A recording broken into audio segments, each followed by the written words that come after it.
하나님 말씀 봅니다. 시편 110편 1절에서 7절까지 보겠습니다. 110편 1절에서 7절까지 같이 읽겠습니다. 여호와께서 내 주에게 말씀하시기를 내가 내 원수들로 내 발판이 되게 하기까지 너는 내 오른쪽에 앉아 있으라 하셨도다.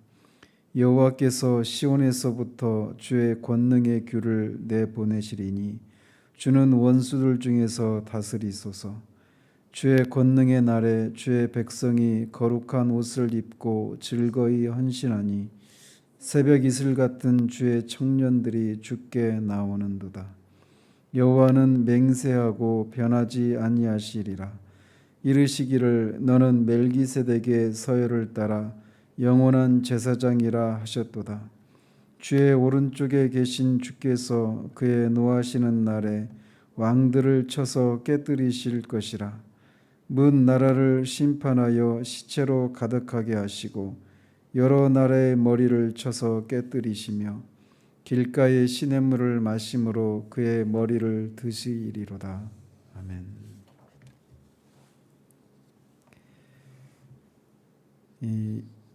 이 110편은 시편에 기록되어 있는 총 7편의 메시아 예언시 중에서 마지막 시로서 이 메시아 시편 중에서도 이 메시아의 통치와 심판에 대해서 가장 분명하고 온전하게 예언하고 있는 메시아 시편입니다. 그래서 이 메시아 시편은 우리 주님도 그렇고 사도들에 의해서도 자주 인용되었던 메시아 시편 중에서 가장 신약에서 많이 인용된 그런 시편입니다. 이 시편의 배경이 정확히 무엇인지는 알 수 없지만 아마도 다윗이 그의 말년에 기름 부음 받은 자가 의의 왕국을 다스리실 것이라고 하는 것을 알았을 즈음에 이 시를 기록했을 것으로 추측을 합니다. 사무엘하 23장 2절에서 4절에 보면 여호와의 영이 나를 통하여 말씀하시며 그의 말씀이 내 혀에 있도다. 이스라엘의 하나님이 말씀하시며 이스라엘의 반석이 내게 이르시기를. 성령이 감동해서 이렇게 자기한테 말씀을 하셨는데 어떤 내용을 말씀하셨느냐? 사람을 공의로 다스리는 자, 하나님을 경외함으로 다스리는 자여. 그는 돋는 해의 아침빛 같고 구름 없는 아침 같고 비 내린 후에 광선으로 땅에서 우미 돋는 새풀 같으니라 하시도다. 이런 예언을 이제 자기한테 주셨다고 사무엘하 23장에 기록하고 있는데 아마 이때 이제 이 그런 성령의 감동으로 메시아 예언 시편을 지은 것으로 이렇게 추측을 합니다. 그래서 이 7절로 된 이 시편은 크게 세 부분으로 나눌 수 있는데 1절에서 3절까지 해서 메시아가 왕으로 오셔서 통치하실 것을 예언하고 있고 또 4절은 메시아가 멜기세덱의 이 서열을 좇는 반차를 좇는 제사장직을 영원한 제사장직을 맡게 될 것을 예언하고 있습니다. 그리고 5절에서 7절까지는 이제 마지막에 심판주로 오셔서 그렇게 최후의 심판을 하실 메시아에 대해서 묘사하고 있습니다. 그래서 보시면 여호와께서 내 주에게 말씀하시기를 내가 내 원수들로 내 발판이 되게 하기까지 너는 내 오른쪽에 앉아 있으라 하셨도다. 이 7편 중에서도 이 7절 중에서도 1절, 이 1절이 가장 많이 인용하고 있는 구절이기도 하죠. 그래서 우리 주님이 이 마태복음 22장 또 마가복음 12장에서 두 번 이 마지막 중간에 주님의 그 지상에서의 생의 마지막 주간에 바리새인들에게 성전에서 이렇게 이 말씀을 가지고 자신이 다윗이 성령의 감동에서 예언했던 그리스도가 바로 자신이시다라고 그렇게 선언을 하셨죠. 그래서 여호와께서 내 주에게 말씀하시기를 해서 여호와와 다윗이 내 주라고 말하는 이 내 주가 구분이 되어 있어요. 여호와께서 내 주에게 할 때 그 내 주는 그리스도인데 이것을 말하고 있는 사람은 다윗이란 말이죠.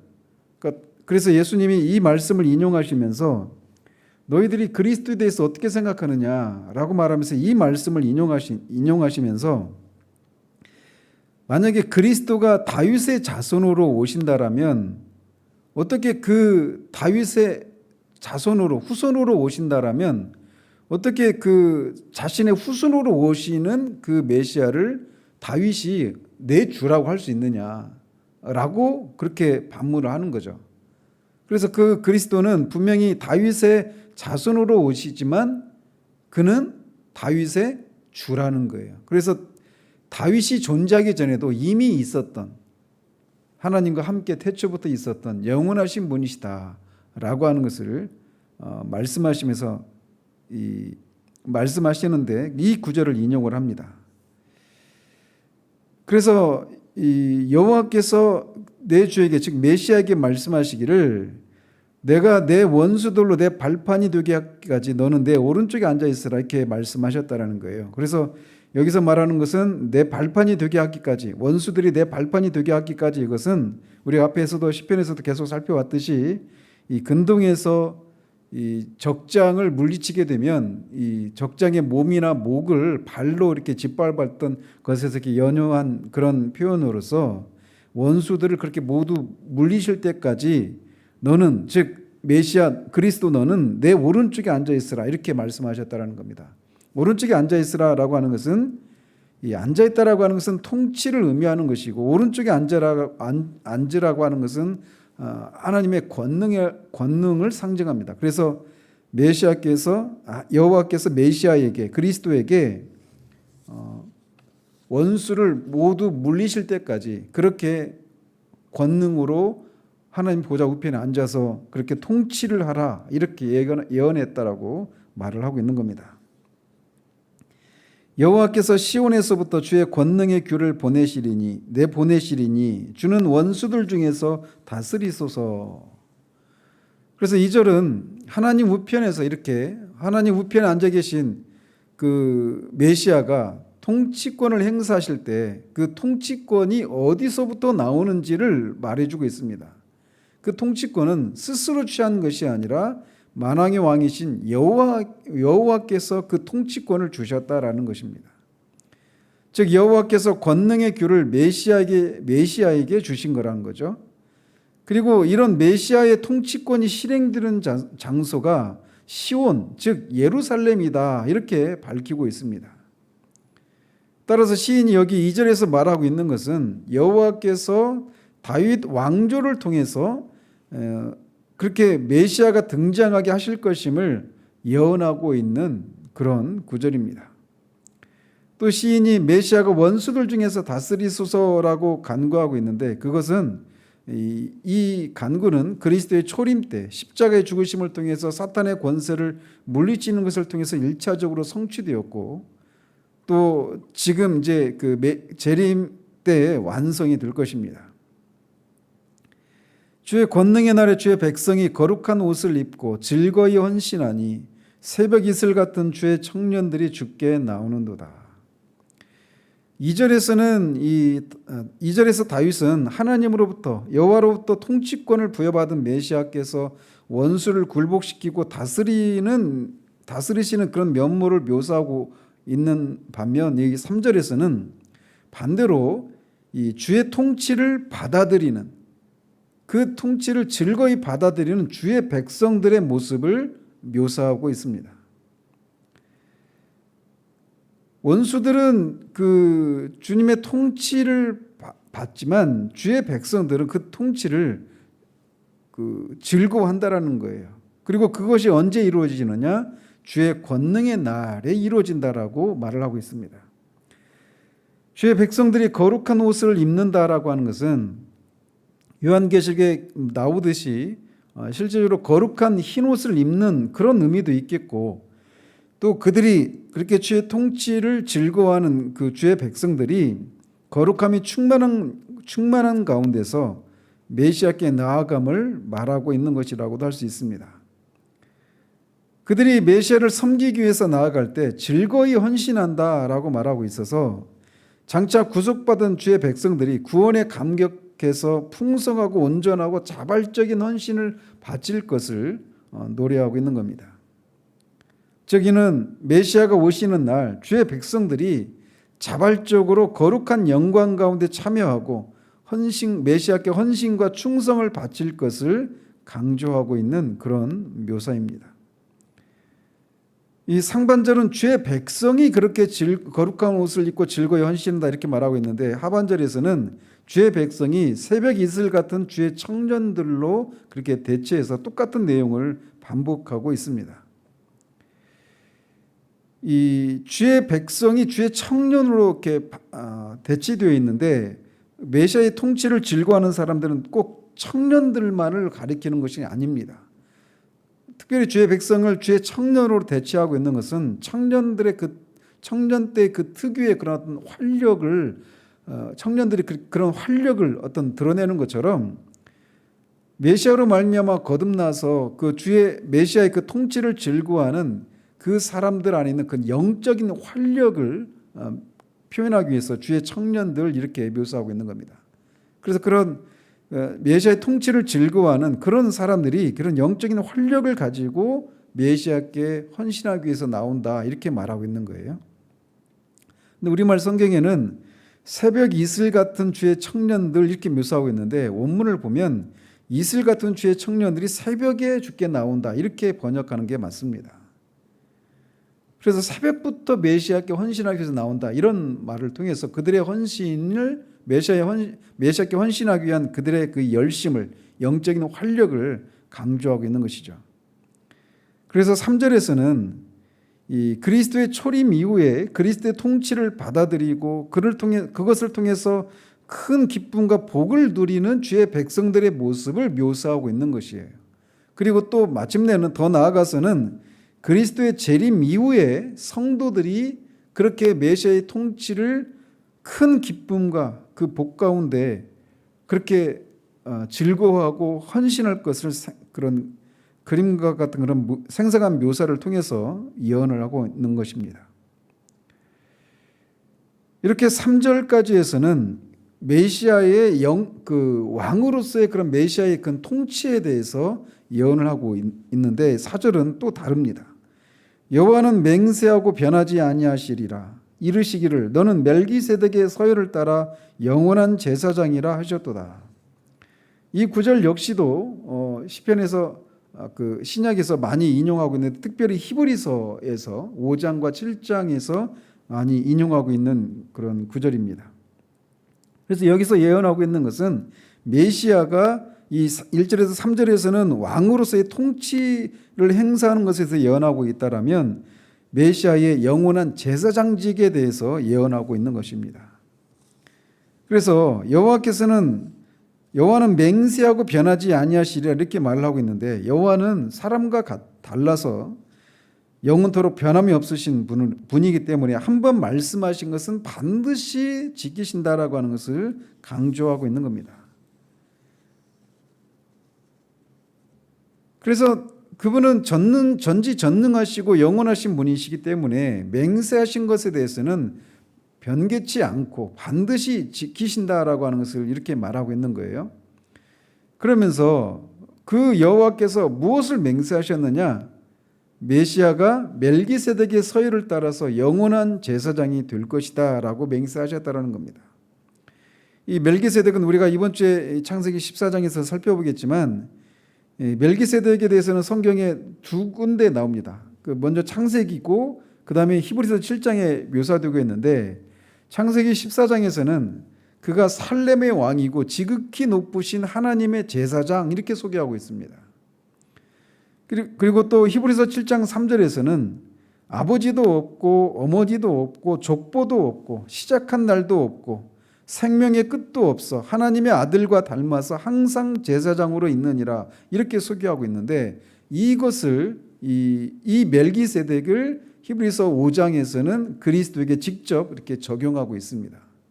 그래서 여기서 이제 두 가지 사실입니다. 이 멜기세덱이 아직 모세를 통해서 하나님이 율법을 주시지 않아서 제사장 직분이 생겨나기 전임에도 불구하고 멜기세덱은 하나님을 섬기는 제사장이었습니다. 그래서 예수님이 따라서 멜기세덱은 이 아론 지파를 따른 레위 지파를 따른 그런 제사장이 아니신 멜기세덱의 그런 반차를 쫓는 제사장이라는 겁니다. 그리고 또 하나는 멜기세덱이 아버지도 없고 어머니도 없고 족보도 없고 시작한 날도 없고 생명의 끝도 없다, 이렇게 말하고 있단 말이죠. 그래서 이 족보라고 하는 것은 기원을 얘기하잖아요. 기원. 누가 누구를 낳고 하면서 어떤 그런 족보라고 하는 것은 어떤 기원을 설명해 주는 것인데, 그런 족보가 없다라는 겁니다. 아버지 어머니도 없고 시작도 없고 끝도 없다, 이 얘기는 결국은 이 멜기세덱이 영원한 그런 존재라고 하는 것을 말해주는 거예요. 그것을 상징하는 인물이라는 것입니다. 그래서 예수님이 레위 지파의 반차를 쫓는 그런 제사장이 아닌 멜기세덱의 반차를 쫓은 그런 제사장으로서 영원한 제사장이다라고 하는 것을 말해주는 겁니다. 그렇게 하시겠다고 했는, 그렇게 예언을 여호와께서 말씀하셨는데, 그 맹세대로 실제로 예수님이 이 땅에 오셔서 제사장으로서 십자가에서 죄를 위한 영 단번에 그 자신을 십자가에서 자신의 생명을 내어 주심으로 그렇게 제사장으로 그렇게 섬기셨고, 또 부활해서 하나님 보좌 우편에 앉으셔서 지금도 이 제사장으로서 성도들을 위해서 중보 기도하시는 그런 제사장의 직분을 지금도 수행하고 계시는 것이죠. 5절에서 7절까지는 이제 심판 때에 있을 그 메시아의 심판에 대해서 예언을 하고 있습니다. 주의 오른쪽에 계신 주께서 그의 노하시는 날에 왕들을 쳐서 깨뜨리실 것이라. 여기서 주의 오른쪽에 계신 주라고 할 때 앞에 있는 주는 여호와를 가리키고 오른쪽에 계신 주는 그 메시아를 가리키죠. 그래서 이 여호와의 그 보좌 우편에 앉아 계신 그리스도께서 이제 왕들을 쳐서 깨뜨리실 것이다라는 겁니다. 근데 그게 언제 이루어지느냐? 그의 노하시는 날에 이루어진다라고 말하고 있는 거예요. 그래서 여기서 말하는 노하시는 날은 주님의 재림을 통해서 있게 될 최종적인 심판의 날을 가리키는 것입니다. 그렇기 때문에 여기서 말하고 있는 것은 예수 그리스도께서 재림을 통해서 이 세상을 심판하실 것을 예언하고 있는 것입니다. 그래서 예수님이 그 요한복음 5장에서 말씀하시고 있는 것처럼 아버지께서 아들에게 심판할 권세를 내주셨다라고 말하고 있는데, 그것을 이제 이 재림 때 그렇게 오셔서 그 그리스도께서 오셔서 왕들을 쳐서 깨뜨리실 것을 노래하고 있는 거예요. 그러면서 이제 5절에서는 좀 더 이제 6절에서는 좀 더 구체화 시킵니다. 문 나라를 심판하여 시체로 가득하게 하시고 여러 나라의 머리를 쳐서 깨뜨리시며. 그래서 그리스도의 심판이 그냥 한 나라에만 국한되는 것이 아니라 문 나라, 즉 모든 나라, 여러 나라의 그 열방에 다 미친다라는 것입니다. 그래서 우리가 사도신경에서 고백하고 있는 것처럼 그리스도께서 산자와 죽은 자를 심판하시기 위해서 오신다라고 할 때 그 모든 것을 가리키는 겁니다. 그리고 그 심판이 모든 나라에 미치고 매우 엄정하고 철저할 것임을 이렇게 묘사하고 있는 거예요. 마지막 7절에 길가의 시냇물을 마심으로 그의 머리를 드시리로다. 이것은 비유적인 표현인데, 이 최후의 날에, 이 진노의 날에, 노하시는 날에 원수를 심판하실 그리스도께서 마치 그 적군을 막 쫓는 그 왕이 그 적군을 완전 막 진멸하다가 그 사사기에서 그 삼손이 블레셋 사람들을 나귀의 턱뼈로 막 치다가 나중에는 목이 말라가지고 죽을 위기에 있다가 하나님께서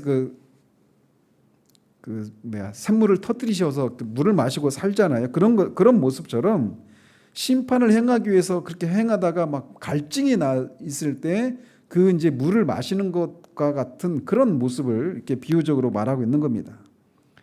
그래서 결국은 여호와께서 이 원수를 심판하실 때 그렇게 심판이 철저하고, 또 그 여호와께서 주시는 그런 힘을 힘입어서 원수들을 철저히 심판하실 것을 이렇게 시적으로 묘사하고 있는 겁니다.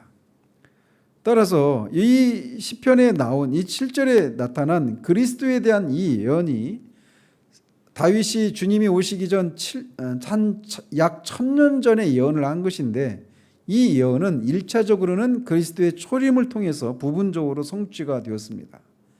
그리고 지금도 오셔서 왕으로 오셔서 또 제사장으로 왕이자 제사장으로 오셔서 그렇게 예언한 것이 성취되었을 뿐만 아니라 지금도 여전히 하나님 보좌 우편에서 그렇게 왕으로서 제사장으로서 통치하시고 중보하시는 그런 일을 하는 것을 통해서 성취되고 있고 또 이제 5절에서 7절에서 말하고 있는 것처럼 마지막 재림 때 이 예언이 반드시 성취가 될 것입니다.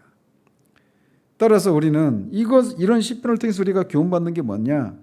이 다윗이 예언했던 그분이 바로 그리스도고 그분이 하신 일, 그가 예언한 것이 그리스도의 초림을 통해서 성취되었던 것처럼 그리고 그렇게 하시겠다라고 하신 것은 여호와의 그 맹세로 말미암아 이루어진 것인데 그렇게 1차적으로 성취된 것처럼 아직 재림을 통해 성취되어질 그 약속도 반드시 성취될 것이라고 하는 것을 우리에게 말해주고 있는 거예요. 그렇기 때문에 이 요한계시록의 주제가 또 그런 것이지 않습니까?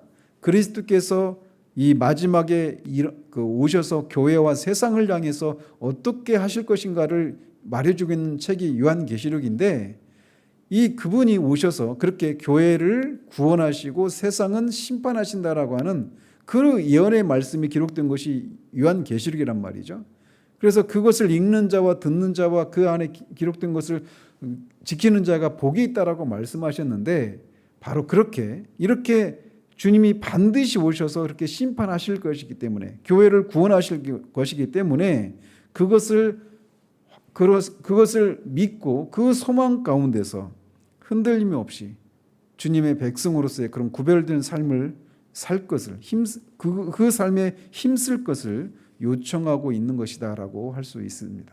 그래서 오늘 또 우리가 그렇게 장차 오실 그 주님을 우리가 소망하며 인내하면서 주님의 백성으로서의 그런 구별된 삶을 살아가는 그런 한 날 되어지기를 우리 주님 이름으로 축원드립니다. 기도하겠습니다. 하나님 아버지, 이 다윗이 성령의 감동으로 말미암아 예언한 이 것이 1000년 뒤에 다윗의 자손으로 오신 예수 그리스도에 의해서 실제로 성취된 것을 우리가 보게 됩니다. 그리고 그가 그렇게 그리스도의 초림 때 일어날 일들을 예언한 것이 성취된 것처럼 그리스도의 재림 때 일어날 일들도 반드시 성취될 것임을 우리가 믿는 믿음으로 이 하루를 살아가기를 소원합니다. 정말 베드로 사도가 말하고 있는 베드로서에 나오고 있는 것처럼 많은 사람들이 천지가 창조된 이후로 하나도 변함없이 그냥 그렇게 흘러가고 있어서 주님이 오신다라고 하는 것이 마치 이루어지지 않을 일인 것처럼 그렇게 생각했던 사람들처럼 우리도 정말 하루하루 변함이 없는 그런 하루의 삶을 살아가면서 성경에 기록된 내용들이 우리의 구체적인 삶에 아무런 영향도 끼치지 않고 공허한 것처럼 들려지는 그런 하루하루를 살아갈 때 우리가 그렇지 않음을 우리가 믿는 믿음으로 하루를 살아가는 우리들 되기를 원합니다. 주님이 오셨던 것처럼 또 반드시 오셔서 원수들을 심판하시고 교회를 구원하실 것을 우리가 믿고 그 가운데서 주님이 주신 주님의 말씀을 따라 순종하며 주님의 백성으로서의 그런 구별된 삶을 살아가는 일에 열심을 내는 우리들 될 수 있도록 주님 도와주시기를 원합니다. 예수 그리스도 이름으로 기도합니다. 아멘.